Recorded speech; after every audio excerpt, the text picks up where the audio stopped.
কি সন্দেহ কিবা কি সমস্যায় পড়ছে, কিবা মাইসের হাতে পড়ে গেছে গা, আমার এই সমস্যাটাই হয়। তার জন্য আমি থানায় জানাইয়া দিলাম। আপনারা যদি কিবা পাইয়া থাকুন দয়া করে এই থানায় জানাইয়া দিবেন। পাটলা দহাৰ পৰা হাউলিলৈকে মানে ভাড়া লৈ যায় বুলি ঘৰত জনোৱা মতে যোৱাকালি সন্ধিয়া 5টামান বজাত ঘৰত জনাইছে, তেওঁ হাউলিত যাই পাইছে বুলি কৈছে আৰু কি। তাৰ পিছৰ পৰাই মানে কোনো ধৰণৰ মানে মোবাইলত যোগাযোগ কৰিব পৰা নাই, কোনো ধৰণৰ যোগাযোগ নাই। তাৰপিছত ৰাতিটো আমি বহুত বিচাৰ কুচাৰ কৰিছোঁ, আজি দিনটোও বহুত ঠায়ে ঠায়ে আমি খুজি অৱশেষত ক্লান্ত হৈ আমি আহি মানিকপুৰ আৰক্ষী চকীত এখন মানে সন্ধানহীন এজাহাৰ দাখিল কৰিলোঁ। ল'ৰাজনৰ বয়স 24 বছৰ। ল'ৰাজনৰ ফটোও দিয়া হৈছে থানাত।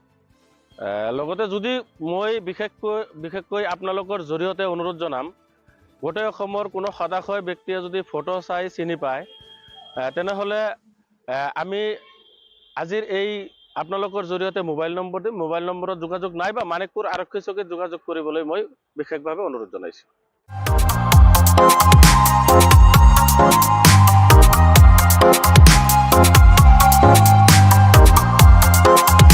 We'll be right back.